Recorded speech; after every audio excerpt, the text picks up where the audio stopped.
Hello everyone, welcome to educational buddy. तो ये NCERT EVS का क्लास 5th का चैप्टर नंबर 9 है, that is up you go. तो without any time waste start करते हैं। तो देखो, ये ना बेसिकली ऑथर ने अपने एक तरह से अपना रिपोर्ट लिखा है जो वो माउंटेनियरिंग कैंप पर गई थी। माउंटेनियरिंग जानते हो ना, कि जब हम पहाड़ चढ़ते हैं ना, उसको माउंटेनियरिंग कहते हैं। तो माउंटेनियरिंग कैंप में वो गई थी, तो वो अपने एक्सपीरियंसेस शेयर करती है, या जो भी चीज़ें हुई थी वहाँ पे उसके बारे में बताती है हमें। तो मैं इस वीडियो में ऑथर बन के ही आपको बताऊँगी, तो आप इसमें कन्फ्यूज़ मत होना, ठीक है? तो मैं ही अभी ऑथर बन जा रही हूँ, ठीक है? स्टार्ट करते हैं। तो दोस्तों देखो, 2 नवंबर की बात थी। तो देखो, 2 नवंबर 1984 की बात थी।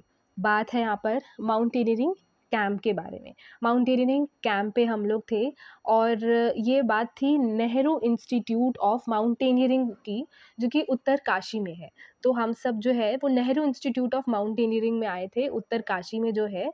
हम लोग जो है माउंटेनियरिंग कैंप में थे और बहुत ही एक्साइटेड थे। ऑब्वियसली कौन नहीं एक्साइटेड होगा, है ना?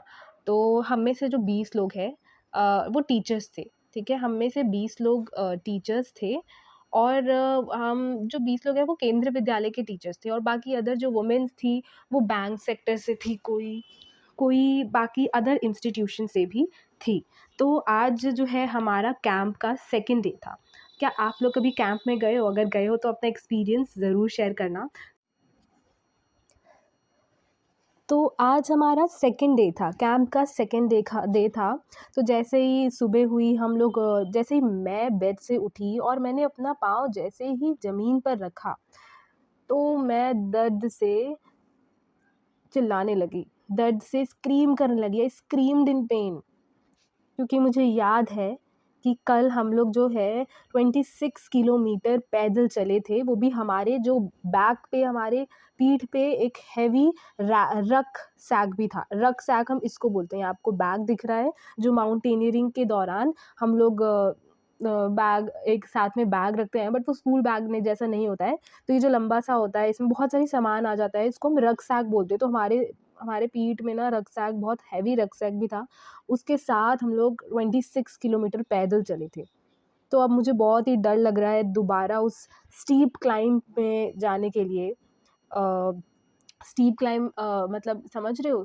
स्टीप क्लाइंब वो होता है जो मतलब बहुत चढ़ाई पे, उस चढ़ाई पे मुझे दोबारा जाने का मन नहीं है। मैं बहुत डर रही हूँ, और ऊपर से वो इतना रफ़ नैरो पाथ भी है वहाँ पे। मतलब एक माउंटेन पे है तो ऑब्वियसली रफ़ तो होगा ही, रोड्स, सड़कें माउंटेन रफ़ ही होती हैं। साथ ही साथ बहुत ही पतली-पतली रास्ते हैं, पतले-पतले रास्ते हैं जाने के लिए। तो यार मुझे दोबारा जाने से ना वहाँ पे बहुत ही डर लग रहा था। तो जैसे-तैसे मेरी आँखों में ना पानी आ गए थे। मैं फिर भी धीरे-धीरे, स्लोली मूव कर रही थी। हमारे जो डायरेक्टर थे, जो हमारा इस ये एडवेंचर कोर्स है, एडवेंचर कोर्स के डायरेक्टर थे हमारे ब्रिगेडियर ज्ञान सिंह। तो मैं उनकी तरफ जो है, मेरी आँखों में आँसू था, और मैं उसी से ही धीरे-धीरे वॉक करते हुए मैं ब्रिगेडियर ज्ञान सिंह जो सर हैं, उनके रूम के पास जा रही थी। और मैं सोच रही थी कि मैं क्या बोलूँगी सर से, क्या एक्सक्यूज़ करूँगी आज के ट्रैक से, ताकि बच जाऊँ मैं, कि आज का ट्रैक मुझे ना करना पड़े। तो मैं सोच ही रही थी, तभी मैंने एक बड़ी बड़ी ही डीप आवाज़ में पीछे से एक आवाज़ सुनी। क्या सुनी? Madam, what are you doing here at breakfast time? Hurry up, otherwise you will have to trek on an empty pet. तो यार, ये ना ब्रिगेडियर सर सर का ही आवाज़ था। उन्होंने कहा कि मैडम, आप यहाँ पर क्या कर रहे हो? ब्रेकफ़ास्ट का टाइम है, आप यहाँ क्या कर रहे हो? जल्दी करो, वरना आपको खाली पेट ही ट्रैक पर जाना पड़ेगा। सर अ, बस इससे ज़्यादा मैं कुछ नहीं कह पाई। सच में भई, सर के बाद मैं कुछ कह ही नहीं पाई। फिर सर ना, पता नहीं कैसे सर खुद ही समझ गए। सर ने कहा कि क्या तुम मुझे ये बताने आई हो कि तुम्हारे फ़ीट में, तुम्हारे पैरों में ब्लिस्टर्स हो गई हैं और तुम चल नहीं पाओगी? यही बात है ना? ब्लिस्टर्स हो गए हैं दोस्तों, बता दूँ, ब्लिस्टर्स हो गए हैं, यानी कि छाले पड़ गए हैं पैरों पे, इसलिए नहीं आ पाओगी। मैंने कहा यस सर जी, यही बात है।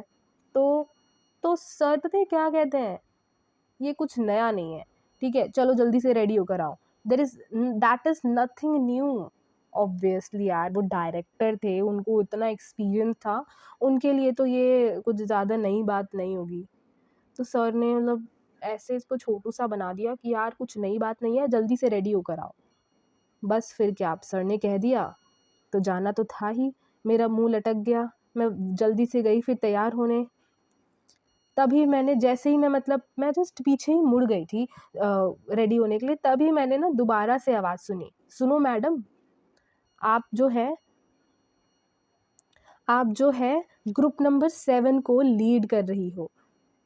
तो you will have to help any member. आपको उन सभी मेंबर्स को, जो भी ग्रुप नंबर 7 में मेंबर है, उनको अगर माउंटेन चढ़ने में दिक्कत हो रही हो, उन सभी की हेल्प करनी है। आपको तो पता ही होगा क्या रिस्पॉन्सिबिलिटीज़ होती है, क्या ड्यूटी एंड रिस्पॉन्सिबिलिटीज़ होती है एक ग्रुप लीडर्स की, एक जब माउंटेन हम चढ़ रहे होते हैं।" तो वो ऐसा बोल के चले जाते हैं। ये थे हमारे ब्रिगेडियर ज्ञान सिंह सर। तो हाँ, तो बच्चों, समझ आया आपको यहाँ तक अभी? तो यहाँ पर ना अब आपको बताना है कि क्या आपने कभी माउंटेन्स देखी हैं? अब आ जाओ वापस, अब मैं आपकी वापस से टीचर बन गई हूँ, ऑथर नहीं हूँ अभी मैं, ठीक है? तो एज़ अ टीचर के नज़रिए से आई एम आस्किंग यू कि क्या आपने कभी माउंटेन्स देखे हैं? तो कहाँ देखे हैं? क्या आप माउंटेन्स पे चढ़े हो कभी? कब चढ़े हो? कहाँ चढ़े हो? आप कमेंट पे बता सकते हैं। बाय द वे, मैं माउंटेन पे चढ़ी तो नहीं हूँ, बट मैं एक बार राजस्थान गई थी, भांगड़ फोर्ट, शायद भांगड़ फोर्ट ही बोलते हैं, अगर मैं प्रोनाउंस गलत करी तो उसके लिए सॉरी। तो वहाँ से मैंने पहाड़ को देखे तो थे, पहाड़ पे मैं चली नहीं हूँ। और हाँ, वैष्णो देवी भी मैं थोड़ा छोटे में गई थी, बहुत छोटे में, तब भी मैंने पहाड़ देखे थे। तो मतलब पहाड़ तो मैंने देखे हैं, बट मैं पहाड़ पे चढ़ी नहीं हूँ कभी। नेक्स्ट है कि how far you have walked at one time. तो अगर आप गए हैं, आप लोग माउंटेन्स पे चढ़े हैं, तो आपको याद है कि आप एक बार में कितना दूर तक चल पाते थे? वैष्णो देवी में जैसे वहाँ पे तो खैर रोड बना हुआ है ना? रोड मतलब वो सड़कें बन गई है, बट वो पहाड़ के ऊपर ही तो बने हैं ना। तो फिर भी मैं बताऊँ तो मैं तो उम, हम लोग जो है 1-2 किलोमीटर तो चल ही लेते थे एक बार में। और आप लोग कितने देर चल सकते हो? कहाँ तक आप चल सकते हो? तो यार बहुत मुझे ऐसे याद नहीं है, बट पूरा हमने पैदल ही रास्ता कवर किया था वैष्णो देवी का। गाड़ी से, या गाड़ी क्या चलेगी, वो होता है ना घोड़े से, हम वहाँ से नहीं गए थे, उससे नहीं गए थे। अब ना आपको क्या करना है कि आपको क्या लगता है, what do you think about the paths of the mountain? Mountain की जो सड़कें होती हैं, जो रास्ता माउंटेन का बना होता है, जिस रास्ते से हम लोग चलते हैं, जाते हैं, आपको क्या लगता है कैसा रास्ता होता होगा? तो आपको ना पिक्चर बनाना है, माउंटेन का पाथ कैसा होता होगा, ठीक है? अब आ जाओ वापस से, रोल में आ रही हूँ मैं कि मैं ऑथर बन गई हूँ वापस से। अब आता है बिग रिस्पॉन्सिबिलिटी। अब मैं सोचने लगी भई कि एक लीडर की क्या-क्या रिस्पॉन्सिबिलिटीज़ होती होंगी। तो लीडर की, मेरे हिसाब से लीडर की रिस्पॉन्सिबिलिटीज़ यही होती होंगी कि हमें मुझे मुझे दूसरों की हेल्प करनी है, उनके बैग्स उठाने में। अगर वो थक गए हैं तो मुझे उनके बैग्स उठाने पड़ेंगे। ठीक है? जो मेरे ग्रुप के मेंबर्स हैं वो आगे चलेंगे। Let the group go ahead and keep to the last, और मुझे लास्ट में रहना पड़ेगा। हेल्प दोस्त जो ढंग से क्लाइम नहीं कर पा रहे हैं, ऊपर चढ़ नहीं पा रहे हैं, उनकी हेल्प करना, उनकी मदद करना। एक अच्छा जगह फाइंड आउट करना जहाँ पे हम रुक सकें और आराम कर सकें जब हम थक जाए तो। और एक दूसरे का ध्यान रखना, जो लोग जिनकी तबीयत ठीक नहीं है, जो लोग अच्छा फ़ील नहीं कर रहे हैं, और खाने का इंतज़ाम करना पूरे ग्रुप के लिए। तो मेरे ख़्याल से तो ये रिस्पॉन्सिबिलिटीज़ एक लीडर की होती है। लेकिन जो मोस्ट इम्पॉर्टेंट थिंग था लीडर बनने का, वो ये भी था कि अगर कुछ भी, किसी से भी गलती हो जाती है, नो मैटर वो हमारे ग्रुप, मेरे ग्रुप में ही अगर किसी से भी गलती हो जाती है, तो उसके लिए सज़ा सुनने के लिए लीडर को ही तैयार रहना पड़ता है। ठीक है? द मोस्ट इम्पॉर्टेंट थिंग यही है, is to be ready to be punished even when someone else may have made a mistake. तो मैंने ये रियलाइज़ किया कि यहाँ पर ना एक स्पेशल काइंड ऑफ डिसिप्लिन था। आई वंडर्ड कि क्या, क्योंकि यार मेरा दूसरा ही दिन है और अभी से ही मुझे ऐसा डर लग रहा है कि क्या कैंप में स्टिल मैं फ़न कर पाऊँगी? इतना डिसिप्लिन है यहाँ पे, तो क्या इतने डिसिप्लिन के बाद मुझे डर लग रहा है कि क्या मैं यहाँ पे फ़न भी कर पाऊँगी? तो आगे बढ़ते हैं। तो आगे मैं ना ग्रुप नंबर 7 के बारे में बताती हूँ, जो जिस ग्रुप की मैं लीडर थी। तो ग्रुप 7 में जो कुछ लड़कियाँ थी, वो असम की थी, ठीक है? और जो ग्रुप नंबर 7 में लड़कियाँ थी, वो असम से थी, मणिपुर की थी, मिज़ोरम की थी, मेघालय ना और नागालैंड की थी। और सिर्फ़ मैं ही एक ऐसी टीचर थी जो केंद्रीय विद्यालय से थी इस ग्रुप में। मैं अपने नए ग्रुप मेंबर्स से मिलके मैं बहुत खुश थी। बहुत सारे लोग, क्योंकि आपने देखा ना कि इस ग्रुप में ज़्यादातर लोग ना सेवन सिस्टर साइड की तरफ से ही थे। असम, मणिपुर, मिज़ोरम, मेघालय, नागालैंड उसी तरफ के थे, सेवन सिस्टर साइड ही थे। तो बहुत सारे लोग जो है हिंदी ढंग से नहीं बोल पाते थे। तो मुझे इस बात का थोड़ा बुरा लगा कि 21 डेज़ के रहने हम लोग साथ में 21 दिन से एक-दूसरे के साथ थे, बट स्टिल मैं जो है किसी से ढंग से बात नहीं कर पाई। I could not talk even once with Khondombi, जो कि मिज़ोरम से थी। मैं उससे एक भी बार ढंग से बात नहीं कर पाई, क्योंकि वो जो है सिर्फ़ मिज़ो में ही बात करती थी। लेकिन जो हमारा हर्ट है, हमारे जो दिल है एक-दूसरे के बहुत क्लोज़ थे। कि ऑब्वियसली भले ही हमारी बातें ना होती हो, क्योंकि वो मिज़ोरम बोलती थी, मिज़ो बोलती थी, लेकिन स्टिल हम लोग जो है बहुत ही साथ में ग्रो कर रहे थे, साथ में एक-दूसरे की मदद करना, हार्ट से हम ग्रो कर रहे थे, नो मैटर हमारी बातें हो या ना हो। तो हाँ, आपको इतना हाँ, तो मैं यही बता रही थी। अब वापस से cut. Okay, welcome again guys. तो हमें अब बताना है कि आपको क्या लगता है कि एक ग्रुप लीडर की रिस्पॉन्सिबिलिटीज़ क्या होनी चाहिए? तो ऑथर ने तो बता दिया कि ये रिस्पॉन्सिबिलिटीज़ होनी चाहिए, है ना? ये सारी रिस्पॉन्सिबिलिटीज़ होनी चाहिए, बट आपके अकॉर्डिंग आपको कुछ लगता है कि इसके अलावा भी भई हमारी रिस्पॉन्सिबिलिटीज़ होती है अगर हम एक ग्रुप लीडर बनते हैं?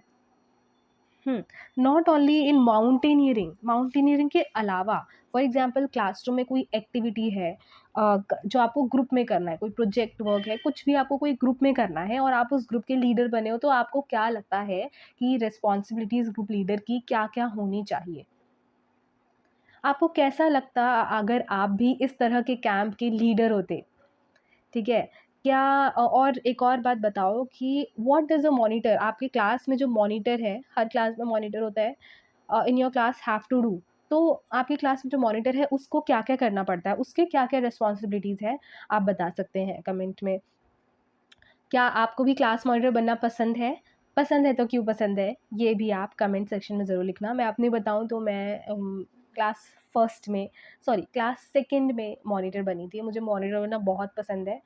ऑल्दो मैं बहुत ही ज़्यादा इंट्रोवर्ट हूँ, मैं शाय नेचर की थी बचपन में, अभी भी हूँ बट काफ़ी हद तक ठीक हुआ है। लेकिन मैं छोटे से ही बहुत ज़्यादा शाय हूँ, बहुत ही ज़्यादा। तो मेरा मन बहुत करता था माइंड करवाने का एंड रिस्पॉन्सिबिलिटी लेने का, लेकिन कई बार मैं नहीं ले पाती थी, मतलब मैं हाथ खड़ा करने में मुझे डर लगता था। वो तो सेकंड क्लास में टीचर ने मुझे बना दिया था, तो उसके बाद मैं शायद से 7th-8th में बनी थी एक बार। तो हाँ, बस इतनी बार ही बनी हूँ, मुझे बहुत अच्छा लगता है। वापस से आते हैं नेक्स्ट पार्ट की तरफ अपने स्टोरी के। तो देखो भई, वापस आ जाओ। अब ना बात है हमारी 5 फ़रवरी 1984 की। अभी तक जो बात मैं कर रही थी ना, वो बात थी 2nd फ़ैब की। 1984 ही चल रहा है, 2nd फ़ैब की बात हो रही थी। अब जो है, अब हमारा बात हो रहा है 5th फ़ैब की। तो 5th फ़रवरी चल रहा था। हम लोग के पास विटामिन सी टैबलेट था, आयरन की गोलियाँ थी और हॉट चॉकलेट मिल्क भी था। हमारी ब्रेकफ़ास्ट है, तो ब्रेकफ़ास्ट में हमें विटामिन सी, आयरन टैबलेट्स और हॉट चॉकलेट मिल्क मिला था। ये सब क्यों मिला था? ताकि स्ट्रेंथ हमारा बने रहे और हम, क्योंकि इतनी ठंड होती है माउंटेन पे, तो उस ठंड से हमें राहत मिल सके। हमें थोड़ी-सी जो है, हमारी बॉडी को वार्म प्रोवाइड हो, हमारा बॉडी गर्म रहे, ये सब चीज़ खाने से हमारा बॉडी कोल्ड से लड़ सकेगा। तो हर सुबह मेडिकल चेकअप भी सबका हुआ करता था। We tied our bandages and counted the days left. ठीक है, हम लोग के ऑब्वियसली जब हम माउंटेन्स चढ़ते हैं तो बहुत सारे छाले आ जाते हैं या कहीं ना कहीं चोट लग जाता है, छिला जाता है पैर या गिर गए फॉर एग्जांपल। ठीक है, तो जब हम लोग के बैंडेज बांधते थे और हम गिनते थे यार कितने दिन और बाकी है, जल्दी ख़त्म हो, है ना। ऐसा करते हैं ना हम जब बहुत ज़्यादा थक जाते हैं, यार कितना पीरियड है मैम, कौन सा पीरियड चल रहा है मैम, कब क्लास ओवर होगी, हम थक गए हैं, हम ऊब गए हैं, राइट। तो आफ्टर ऐसे ही मेरे साथ हो रहा था भाई। अब आफ्टर एन 8 किलोमीटर ट्रैक, अब 8 किलोमीटर की ट्रैकिंग के बाद, ट्रैकिंग बेसिकली कुछ चढ़ाई चढ़ना, जब चढ़ाई चढ़ते हैं ना, माउंटेन, स्पेशली माउंटेन्स के केस में या ट्रैकिंग में क्या होता है, कोई ऐसी चढ़ाई होती है वो हम चढ़ते हैं। तो ट्रैकिंग में वही होता है। तो यहाँ पे ट्रैकिंग माउंटेन में चढ़ रहे हैं तो ये ट्रैकिंग ही है, काइंड ऑफ क्या, ट्रैकिंग ही है। तो 8 किलोमीटर ट्रैक करने के बाद हम लोग फाइनली एक रिवर के पास पहुँचे और वहाँ पे ना उस रिवर पे एक मोटा सा रोप जो है बंधा हुआ था दूसरे साइड रिवर के। तो एक साइड मोटा सा रोप, रस्सी बंधा हुआ था जो दूसरे साइड रिवर के एक बैंक से दूसरे बैंक की तरफ जाता था। अब जो रोप है वो टाइटली फिक्स्ड था टू पेग्स और पिटन्स ऑन बोथ द साइड्स। और मैं तो भाई ये देख के इतना नर्वस फील कर रही थी, इतना नर्वस कि मुझे लग रहा था, मैं इतनी नर्वस थी, मेरे दिमाग में यही चल रहा था कि अगर ये जो रस्सी है ये खुल गई या बाहर आ गई फिर क्या होगा मेरा। तो मैं यही इमेजिन कर रही थी, यही एस्टिमेट कर रही थी, यही नाप रही थी कि ये जो रिवर है वो कितना चौड़ा है भाई। देखो अभी दिखाएंगे आगे क्या होता है। फिर हमारे इंस्ट्रक्टर ने सभी के कमर के अराउंड रस्सी बांधा, वेस्ट के अराउंड रस्सी बांधा और एक स्लिंग स्लिंग डाल दिया। स्लिंग टाइप ऑफ एक हुक होता है उसके अंदर।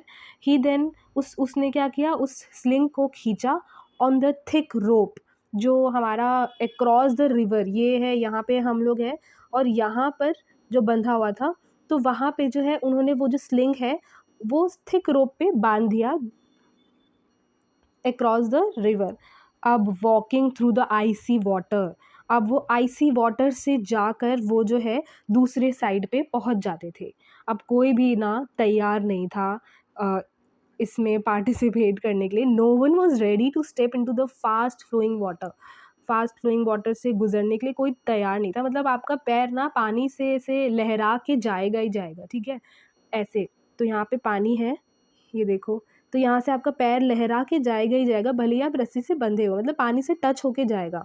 तो इसलिए सबको बहुत ही ज़्यादा डर लग रहा था, आइसी वाटर था एकदम। तो सबको इस फास्ट फ्लोइंग वाटर में स्टेप करने में बहुत ही डर लग रहा था। सबको ना ऐसे ज़बरदस्ती पुश किया जा रहा था कि तुम पहले जाओ, तुम पहले जाओ। और मैं सबसे आखिरी लाइन में, सबसे आखिरी में खड़ी थी, ये सोच रही थी कि मुझे कोई भी नहीं देखेगा। तभी जो मेरे इंस्ट्रक्टर है, हमारे इंस्ट्रक्टर, वो मेरे पास आ गए। मेरे पास आ गई स्लिंग और रोप के साथ। उनके हाथ में स्लिंग था और रोप था। मैं आपको स्लिंग दिखाती हूँ कैसा होता है। देखो ये हमारा जो है स्लिंग होता है, इसको हम स्लिंग बोलते हैं, ठीक है। होप आपको क्लियर होगा। तो ये हमारा एक तरफ से अटैच होता है और एक तरफ से जो हमारा एक एक छोर है रिवर के एक तरफ अटैच होता है, इसका ये किसी और ये दूसरे साइड अटैच होता है और एक तरफ हमारा जो है वेस्ट में भी अटैच होता है। दिखाती हूँ, रुकिए, एक वीडियो है मेरे पास, वो मैं आपको दिखाती हूँ। ये देखो, ये समझ लो कि रिवर के, ये ज़रूरी नहीं है बैम्बू से ही जोड़े, ये बस एग्जाम्पल देखो कि कैसे कनेक्ट करते हैं हम इसको। देखा आपने कैसे अटैच किया हमने, फिर से देखिए। हाँ, इसके अंदर से स्लिंग को हम अटैच करते हैं, फिर ये आपके एक वेस्ट में भी अटैच होगा, एक दूसरे सेम इसी तरह से दूसरे साइड भी, रिवर के दूसरे साइड भी अटैच होगा। और ये चीज़ किससे होगा, ये हमारा पिटन से होगा। मैं आपको अभी दिखाती हूँ पिटन को। होप आपको ये समझ आ रहा होगा, इमेज बन रही होगी, राइट।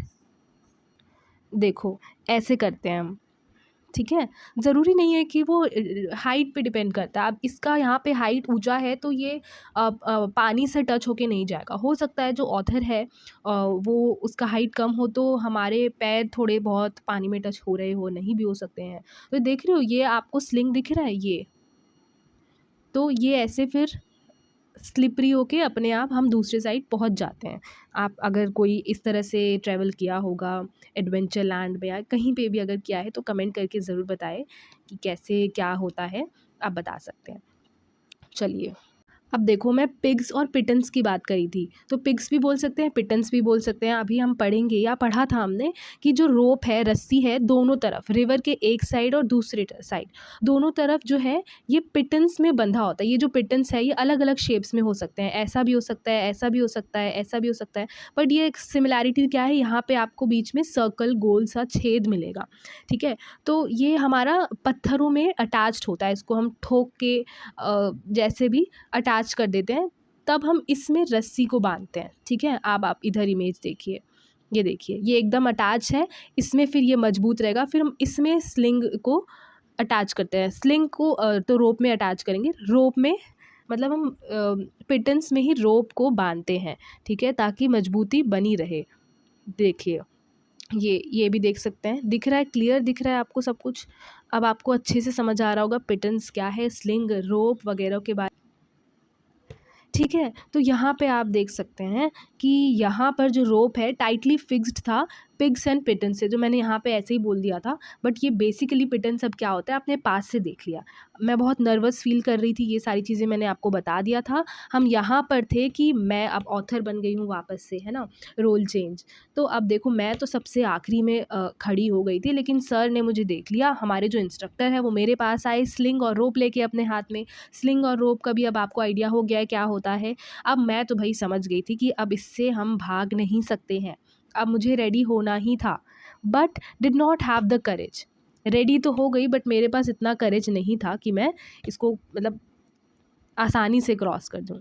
और सर जो है वो समझ पा रहे थे कि मैं बहुत डरी हुई हूँ, वो गेस कर पा रहे थे कि वो मेरे अ, हाँ, वो मेरे फ़ियर को गेस कर पा रहे थे। उन्होंने लाउडली कहा, 3 चीयर्स फॉर संगीता मैडम, यानी कि मेरा नाम संगीता है, आपने बिल्कुल सही पहचाना। ठीक है, ऑथर हूँ यार मैं। ठीक है, तो 3 चीयर्स फॉर संगीता मैडम। और इससे पहले मैं कुछ समझ पाती, कुछ प्रोसेस कर पाती, किसी ने जेंटली मुझे पानी में ढकेल दिया। ऐसा ही होता है हमेशा। आई फेल्ट, अगर आपके साथ, अगर आपने कभी कुछ इस तरह का किया है ट्रैवल, मैंने तो नहीं किया है, तो आप कमेंट में ज़रूर बताना, अपना एक्सपीरियंस ज़रूर शेयर करना। ऑल्सो आई फेल्ट कि मेरा जो फ़ीट है ना, मेरे जो तलवे हैं वो जम चुके हैं पूरी तरह से, कि पानी इतना ठंडा था। और मैं शिवर करने लगी, मैं काँपने लगी, मेरे जो टीथ हैं वो चैटर करने लगे। काँपने से वो आवाज़ नहीं आता है, दाँत हमारे टकराने लगते हैं।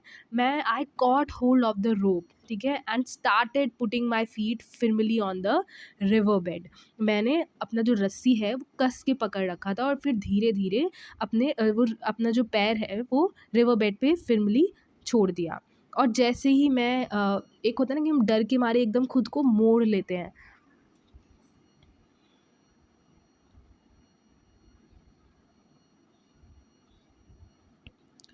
ठीक है, फिर हाँ, फिर जैसे-जैसे मैं आगे चल रही थी, रिवर जो है और ज़्यादा गहरा होता जा रहा था, गॉट डीपर, गहरा होता जा रहा था। एंड स्लोली जो पानी है वो मेरे नेक तक पहुँच गया था, गले तक पहुँच गया था। और एकदम रिवर के बीचों-बीच मैंने अपना बैलेंस खो दिया और मैं स्लिप करने लगी। आई स्टार्टेड स्लिपिंग, मैं स्लिप करने लगी भाई। मैं इतनी ज़्यादा, आई वाज़ सो स्केयर्ड, मैं इतनी ज़्यादा डरी हुई थी। और एक तो मुझे इतना ज़्यादा ठंड लग रहा था कि रोप जो है मेरे हाथ से छूट गया। रोप मेरे हाथ से छूट गया और मैं चिल्लाने लगी, help help help. I was sure कि अब तो मैं पानी के बहाव में बह ही जाऊंगी, I would be carried away by the river.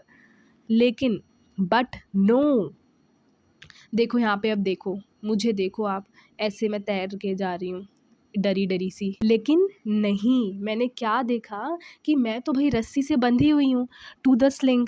ठीक है, I was tied with the rope to the sling, मैं रस्सी से बंधी हुई हूँ स्लिंग में, तो मैं तो नहीं गिरी। वो तो मैंने बस डर के मारे, ऐसा होता है ना कि हम डरे हुए होते हैं कि हम पकड़ के रखते हैं रस्सी को, और जैसे ही हमारे हाथ से वो छूट जाता है हमें लगता है कि हम गिर जाएंगे, इसलिए हम पकड़ के रखते हैं। बट अगर हम छोड़ भी देंगे तो भी हम गिरेंगे नहीं, क्योंकि हम स्लिंग से, हमारी कमर से बंधा होता है ना वो धागा, वो जो धागा नहीं, रोप। तो hold the rope, hold the rope. I could hear the shouts. सब लोग जो है वो चिल्ला रहे थे कि रोप को पकड़ लो, रोप को पकड़ो। I somehow managed to get hold of the rope. मैंने जैसे तैसे होल्ड रस्सी को पकड़ लिया और खुद को आगे की तरफ पुल किया। ठीक है, आगे की तरफ खुद को पुल किया। स्लोली स्लोली मेरे अंदर भाई करेज आ रहा था थोड़ा बहुत। इतना सब कुछ होने के बाद करेज तो आ ही जाता है। ठीक है, कुछ करेज के साथ थोड़ी हिम्मत आई, थोड़ी हिम्मत के साथ मैं दूसरे तरफ रिवर बैंक में पहुंच गई। मुझे इतना special kind of happiness feel हो रहा था ना भाई कि पूछो मत। जैसे ही मैं पानी से बाहर आई तो मैं बहुत ही स्पेशल काइंड ऑफ, अलग ही तरह की खुशी हो रही थी कि इतना चैलेंजिंग टास्क ख़त्म करने की वो खुशी बहुत ही स्पेशल थी। नाउ मैं बैंक में, रिवर बैंक की तरफ खड़ी थी और मैं बाकियों को कॉल आउट कर रही थी, उन्हें प्रोत्साहित कर रही थी कि वो रोप को टाइटली पकड़ के रखे। आई न्यू कि ये जो कॉन्फिडेंस है, इसी की वजह से this confidence was a result of facing a challenge with courage. मतलब अब वो दूसरी तरफ बैंक के पहुंच गई थी। अब वो बाकियों को जो आ रहे थे उनको प्रोत्साहित कर रही थी कि वो डरे ना और रस्सी को कस के पकड़े। तो ये जो उसके अंदर कॉन्फिडेंस है, उसके नहीं, मेरे अंदर ये जो कॉन्फिडेंस है वो कैसे आया था, क्योंकि मैंने इस चैलेंज को हिम्मत के साथ फेस कर लिया था, क्लियर कर लिया था, इसलिए मेरे अंदर वो कॉन्फिडेंस झलक रहा था। समझ आ गई बात? अब देखो, वापस से role switch. I am now teacher, find out and write. अब आपको क्या लगता है कि किस तरह की टूल्स की ज़रूरत होगी माउंटेन्स क्लाइंब करने के लिए? ठीक है, ये हमारे कुछ क्वेश्चंस है ना, ये सब मैं आपको एक अलग से वीडियो में क्वेश्चन एंड आंसर्स के आपको बता दूंगी, लेकिन अभी हम सिर्फ पढ़ेंगे। ओके, अब बात आती है रोल स्विच, रॉक क्लाइंबिंग। बात है 10 फरवरी 1984 की। तो आज 10 फरवरी हो गया था, आज नहीं, उस दिन 10 फरवरी था। अब हमको we had to climb 15 kilometre to reach Tekla village. अब हमें एक टेकला विलेज था, गांव था, वहाँ पे पहुँचने के लिए 15 किलोमीटर और चढ़ाई करनी थी। It was at a height of, हम लोग पता 1600 मीटर के हाइट पर थे। हमारा जो रक सैक्स था, एज जैसे मैंने आपको दिखाया था, रक सैक जो पीठ पे लटका के रखते हैं, had all that we may need. हमारे रक सैक्स में सब कुछ था जो हमें ज़रूरत पड़ सकती थी। क्या क्या था हमारे रक सैक्स में? फूड पैकेट्स थे, वाटर बोटल्स थे, रोप था, हुक था, प्लास्टिक शीट्स थे, डायरी था, torch, towel, soap, wind cheater, whistle, glucose, jaggery, चना, जैगरी यानी गुड़, एंड सम अदर स्नैक्स, खाने पीने के लिए छोटे मोटे स्नैक्स थे। We could see fruits and vegetables. हमने क्या देखा कि स्टेप फील्ड्स में, वहाँ आसपास जो फील्ड्स थे वहाँ पे फ्रूट्स और जो वेजिटेबल्स है वो ग्रो हो रहे थे। हमने जो है कॉलोनियल राम सिंह को देखा, जो कि standing on a 90 metre high flat rock with pegs and ropes. हमने किसको देखा? कॉलोनियल राम सिंह को, जो कि 90 मीटर के हाइट पे एक फ्लैट, चपटा सा फ्लैट रॉक था, उसके ऊपर, जो कि 90 मीटर हाई था, उस पे खड़े थे। किसके साथ? पेग्स और रोप्स के साथ। अब मैंने, अब ये मत बोला पेग्स क्या होता है, पेग्स या फिर मैंने आपको बताया था, क्या नाम था उसका, पेग्स या पिटन्स। ठीक है, पेग्स या पिटन्स मैंने आपको दिखाया था, एक ही चीज़ है। मोस्टली हम पिटन्स बोलते हैं, पर पेग्स भी बोल सकते हैं, आपको मैंने दिखाया था। तो वो उसके साथ, पेग्स और रोप्स के साथ खड़े थे।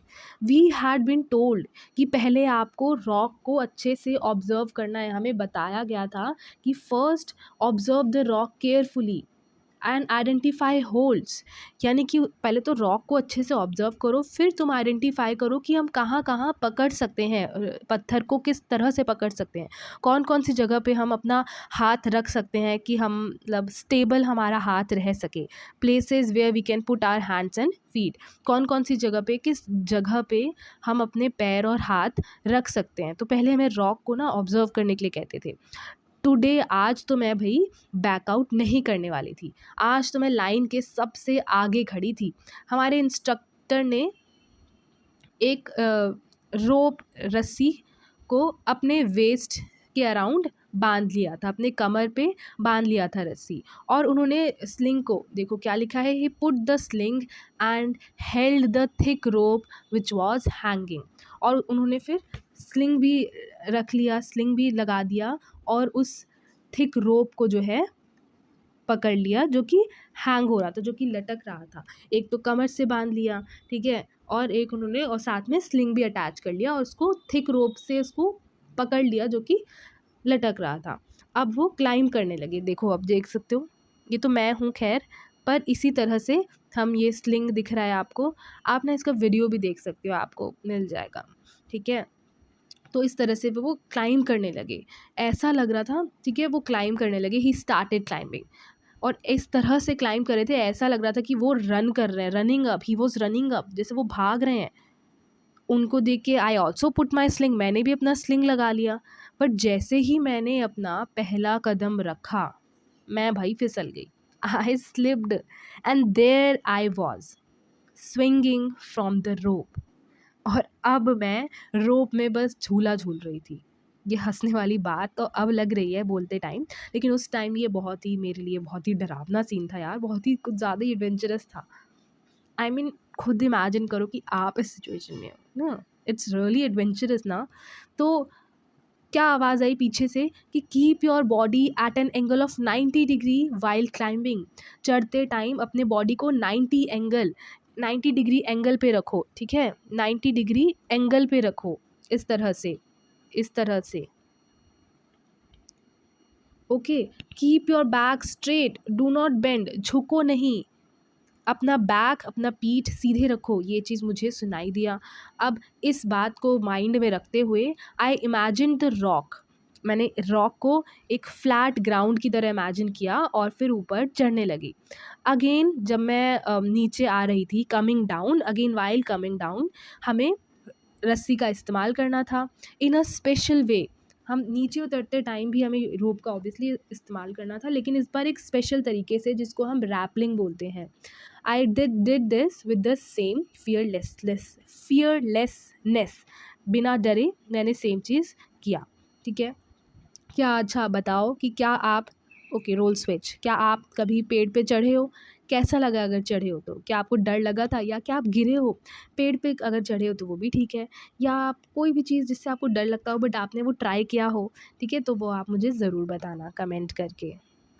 तो इस वीडियो में अभी के लिए बस इतना ही, आगे की चीज़ें हम पार्ट 2 में पढ़ेंगे। तो अभी तक आपको अगर सब कुछ समझ आ रहा है या आपको मज़ा आ रहा है पढ़ने में, तो चैनल को सब्सक्राइब ज़रूर कर देना और अपने फ्रेंड्स के साथ, क्लासमेट्स के साथ वीडियो को शेयर ज़रूर करना, क्योंकि ये मेरा न्यू चैनल है और व्यूज़ आ जाते हैं बट लाइक या कमेंट नहीं आता। तो मुझे पता कैसे चलेगा कि बच्चे अगर देख रहे हैं तो उन्हें पसंद आ रहा है, नहीं आ रहा है? अगर नहीं आ रहा तो क्या चेंजेस की ज़रूरत है, वो मुझे जानने की ज़रूरत है। और अब बाकी तो अपने आप एक्सपीरियंसेस शेयर कर सकते हैं। तो अभी के लिए बस इतना ही, मिलते हैं नेक्स्ट वीडियो में। Bye bye.